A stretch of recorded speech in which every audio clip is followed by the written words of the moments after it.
추석 명절 연휴 기간에 정말 오랫동안 만나지 못했던 가족들, 친지들 만나서 많이 즐거우셨죠. 네. 근데 많은 사람이 모이게 되면 식사하는 것이 그리고 잠자는 것이 조금 불편하기도 하지만 그래도 참 많이 즐겁습니다.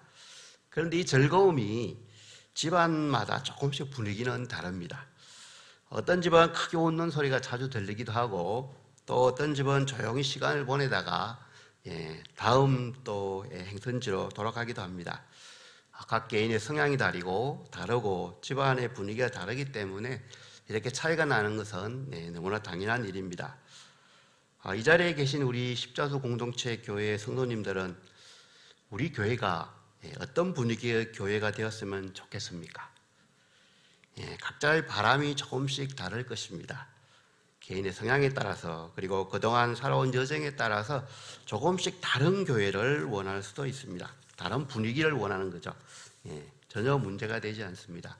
그런데 성경에서 교회 성도들에게 이렇게 하라라고 하는 권면하는 부분이 있다면은 그것은 그것은 바로 하나님의 뜻으로 받아들이고 우리가 그렇게 해야 됩니다.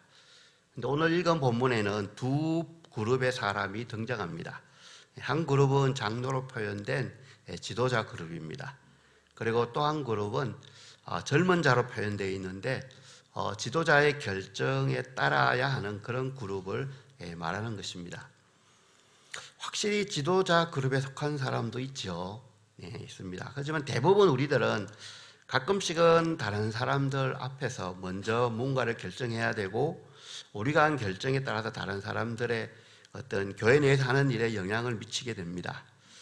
근데 특히 우리 대한민국은 이 나이를 워낙 중요시하기 때문에 연세가 많으신 분은 교회에서 직분이 없다든지 그분의 말은 다른 사람에게 많은 영향을 미칩니다. 어떻게 보면 지도자의 위치에 있다고 볼 수가 있습니다. 원하든 원하지 않든 지도자의 위치에 있는 것입니다.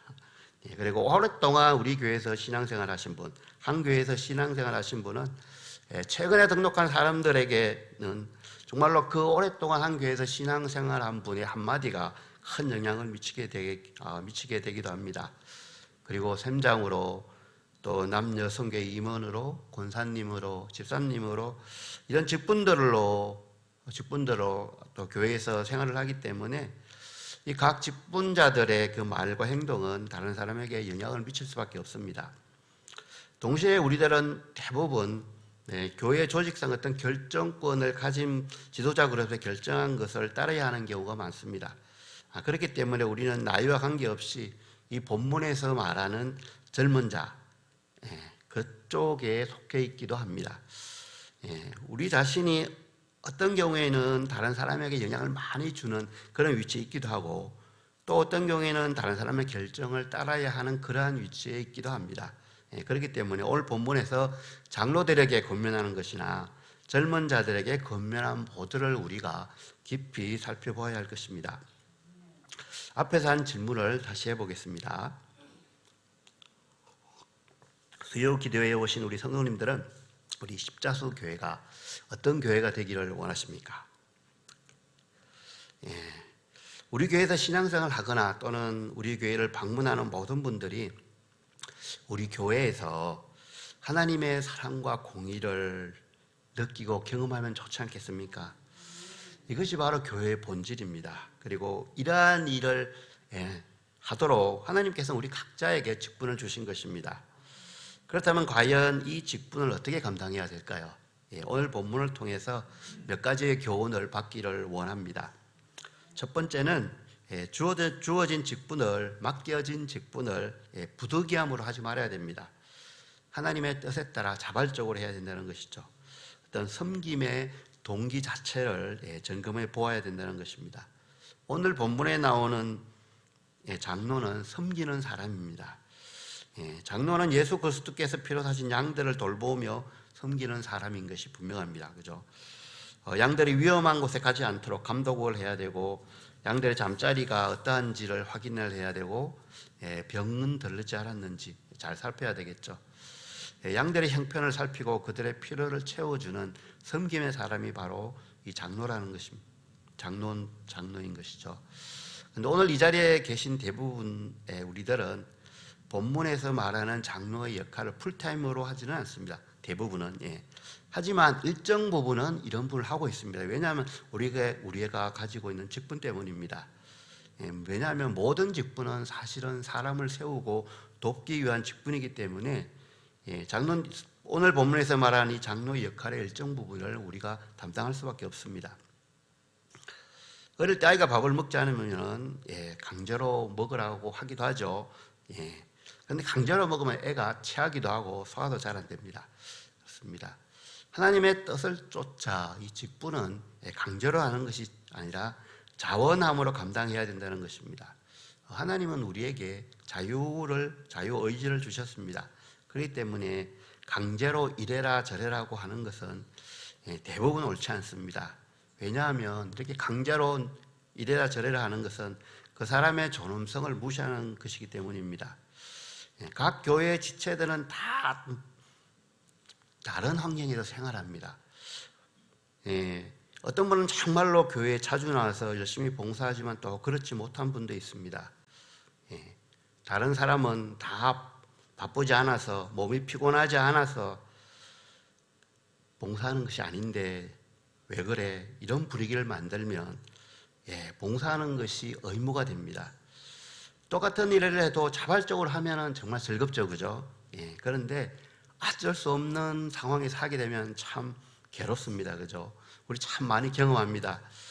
교회 봉사는 정말 즐거운 마음으로 할 수 있을 만큼 하는 것이 가장 좋습니다. 마라톤은 우리 인생을 보통 마라톤이라고 하지 않잖아요.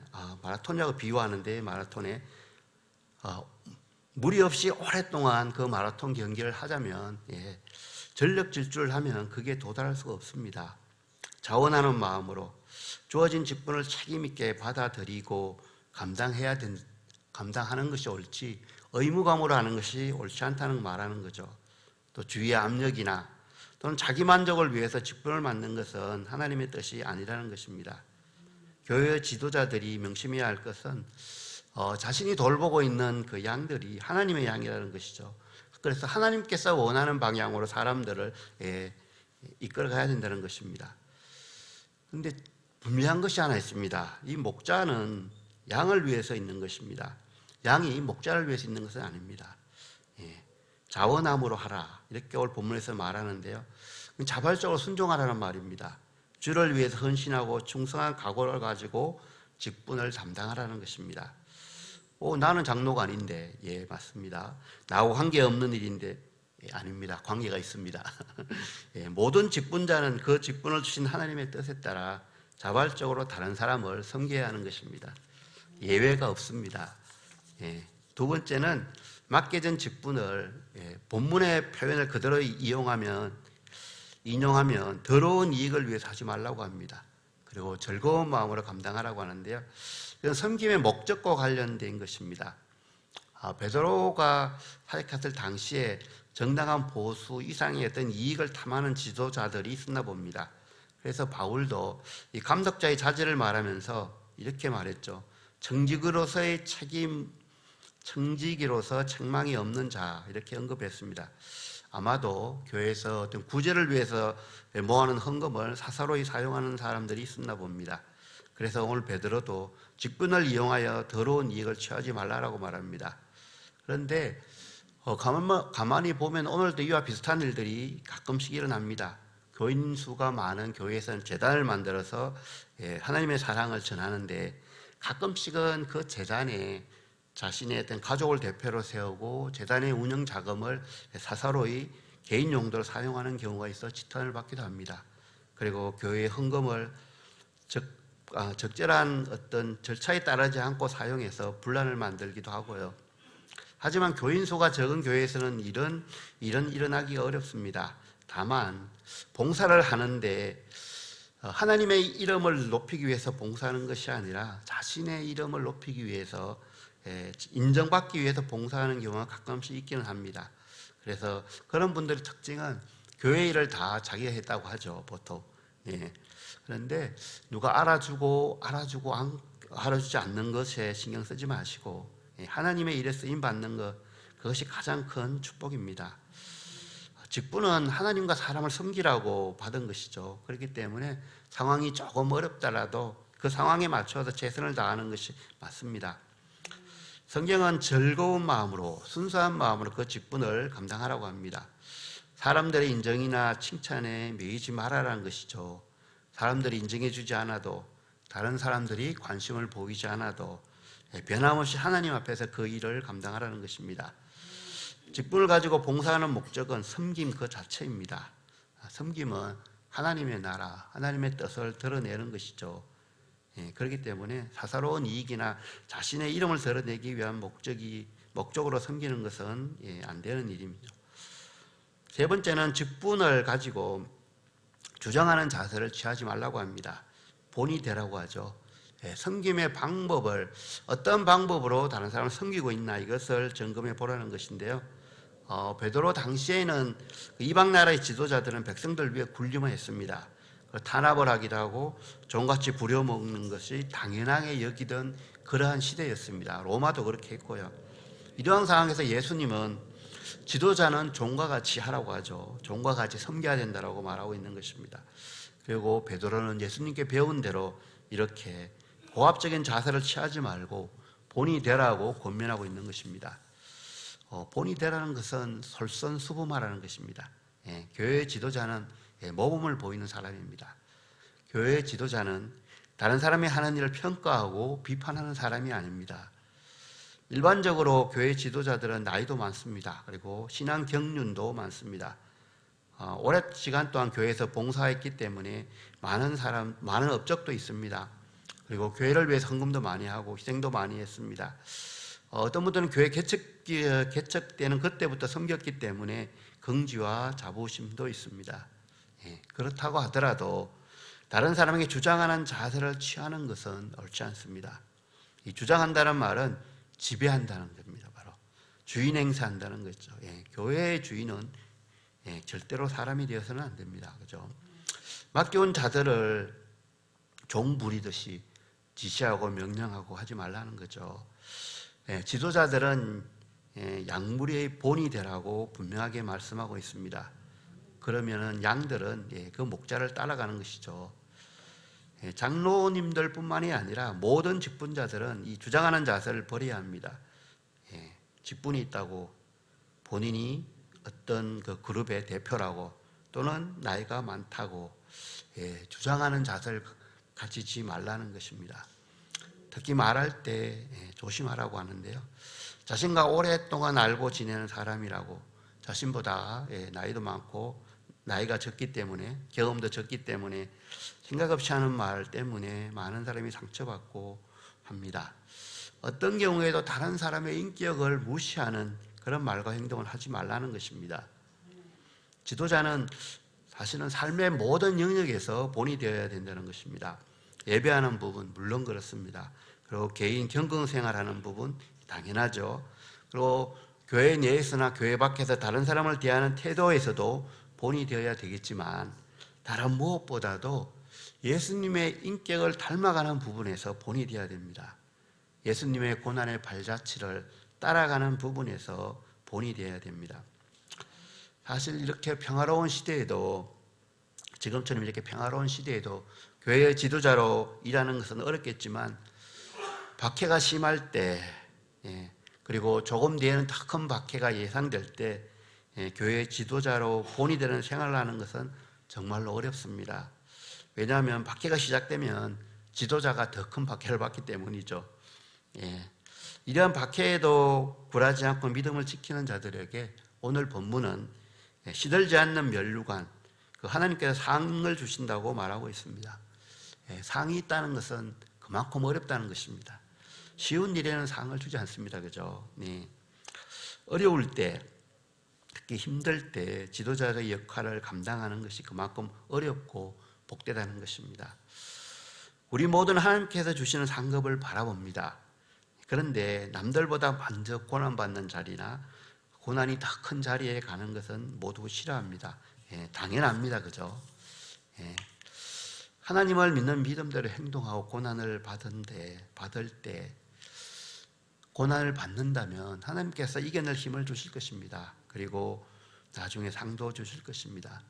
그렇기 때문에 우리는 우리가 믿음 때문에 받는, 의롭게 살기 때문에 받는 그러한 어려움이 있을 때 두려워하지 말아야 합니다. 하나님께 인정받기 위해서 일하고 섬기는 것은 바람직하지는 않습니다. 그죠? 하나님께서 주신 그 은혜에 감사해서 우리가 자발적으로 섬기면 하나님의 인정을 받는 것입니다. 그런데 그렇더라도 때로는 사람들의 인정을 받지 못하고 욕을 먹을 때도 있습니다. 괜찮습니다. 감당하십시오. 하나님께서 다 알고 계시지 않습니까? 하나님께서 알고 계신다면 욕 좀 먹어도 충분하지 않습니까? 그날에 하나님께서 잘했다, 내가 너를 기뻐하노라 이렇게 말씀하시면 그것으로 충분합니다. 오래전에 책에서 읽은 내용입니다. 어느 목사님이 교회를 이제 부임해서 첫 설교를 하는데 강단에 쪽지가 있었습니다. 그 쪽지를 보고 광고인 것 같아서 읽어보았는데요, 내용이 이렇다고 합니다. 우리는 목사님을 통하여 예수 그리스도를 보기 원합니다. 무섭지 않습니까? 우리는 목사님을 통하여 예수 그리스도를 보기 원합니다. 그 목사님은 평생 이 쪽지를 간직하며 목회를 했다고 합니다. 목회자뿐이겠습니까? 모든 직분자들은 이렇게 해야 됩니다. 혹시 그동안 신앙생활을 하면서 예수님의 인격을 닮은 분을 많이 만나 보셨습니까? 많이 만나보셨으면 정말로 축복받은 인생입니다.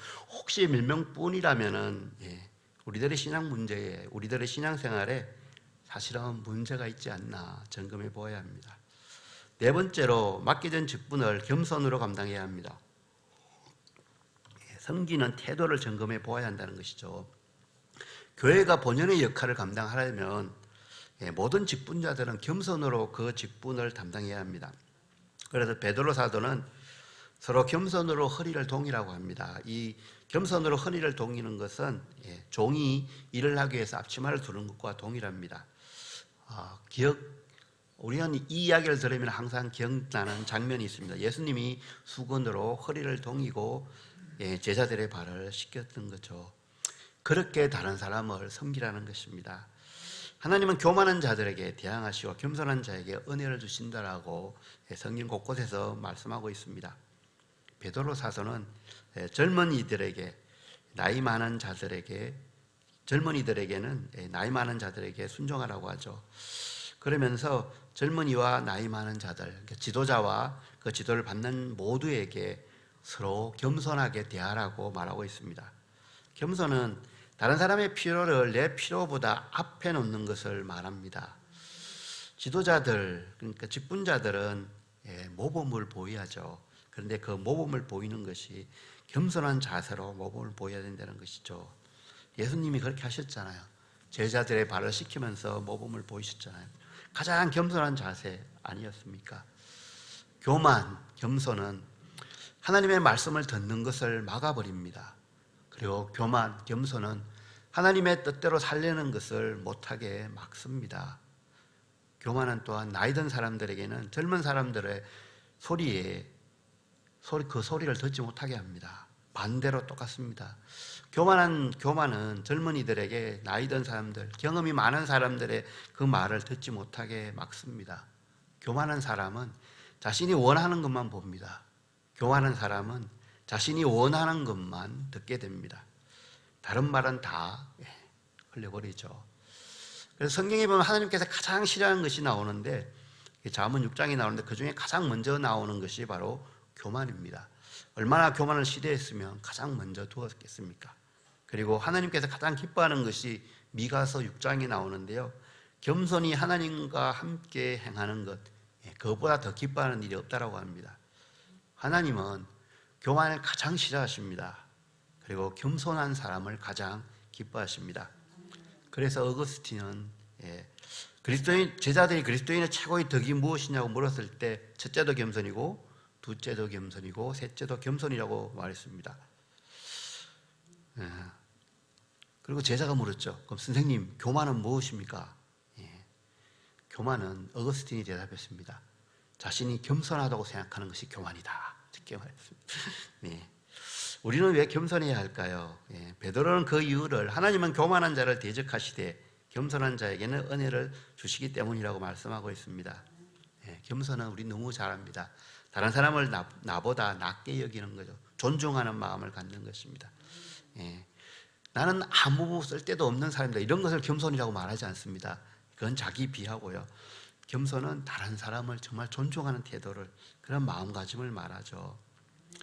하나님은 교만한 자를 대적하시지만 겸손한 자에게 은혜를 베푸신다고 약속하셨습니다. 그런데 이 겸손은 참 쉽지가 않습니다. 그죠? 어떻게 겸손할 수 있을까요? 오늘 6절에 그 답이 나오는데요. 하나님의 능하신 손 아래에 있으면 겸손할 수 있다. 이렇게 성경은 말하고 있습니다. 하나님의 주권과 권능을 믿을 때 겸손할 수 있습니다. 하나님의 주권을 믿지 않는 사람은 겸손하기가 정말로 어렵습니다.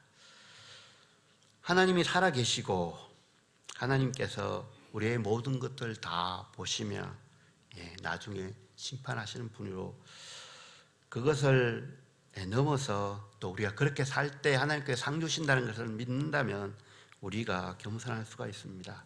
상황이 어렵더라도 겸손할 수가 있습니다. 요셉은 정말로 하나님의 그 권능의 손 아래에서 겸손한 사람이었습니다. 형들의 미움을 받아 노예로 팔려갔지만 낙심하지 않았습니다. 하나님의 살아계심을 믿고 하나님을 의지하고 주어진 환경에 최선을 다했습니다. 그렇죠? 하나님을 경외함으로 보디발의 아내의 유혹을 무너치고 물리쳤는데, 그 이후에 꽃길이 돼야 되는데 더 험악한 길로 들어갔지만 포기하지 않습니다. 계속해서 하나님의 뜻대로 살아갑니다. 하나님의 시간이 되었을 때 하나님은 요셉을 애굽의 총리로 세우십니다. 하나님은 우리가 높아지려고 하면 낮추십니다. 낮아지려고 하면 하나님은 우리를 높여주실 것입니다. 우리 모두 마음 속에서 돋아나는 이 교만을 버리고 하나님의 능하신 손 아래서 겸손하면 좋겠습니다. 결론적으로 신앙의 선배들은 후배들의 신앙의 모델이 되어야 됩니다. 난 싫은데 그래도 하셔야 됩니다. 후배들은 선배를 보고 따라갑니다. 어떤 경우에도 많은 경우에 우리는 어떨 때는 선배 역할을 하게 되고 또 어떨 때는 후배 역할을 하게 됩니다. 하지만 항상 겸손해야 됩니다. 우리가 하나님께서 주신 직분, 교회에서 받은 그 직분을 가지고 우리가 섬기는 동기, 섬기는 목적, 섬기는 방법 등을 점검해 보고 늘 정말 나는 올바른 마음으로 교회를 섬기고 있나, 이것을 점검해 보면 좋겠습니다. 자원하는 마음으로 섬기고 있습니까? 자신을 드러내지 않고 섬기는 것에 목표를 두고 있습니까? 강압적인 자세가 아니라 본을 보여주며 섬기고 있습니까? 우리는 완벽할 수 없습니다. 하지만 함께 기도하고 노력하면 가깝게 갈 수는 있습니다. 십자도 공동체교회는 우리의 기도와 섬김으로 하나님 보시기에 더 아름다운 교회가 될 것입니다.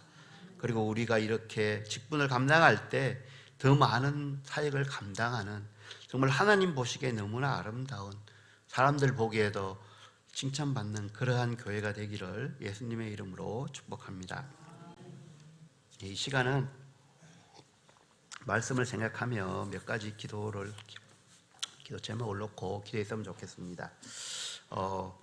오늘 베드로전서 5장의 말씀처럼 정말로 올바른 동기를 가지고 하나님의 뜻에 따라 정말 자발적으로 봉사하는 우리가 되었으면 좋겠습니다. 그리고 직분을 가지고 섬길 때 사사로운 이익이 아니라 이익을 생각하지 말고 순수한 섬김으로, 숨기는 것 자체가 목표가 되어야 되겠습니다.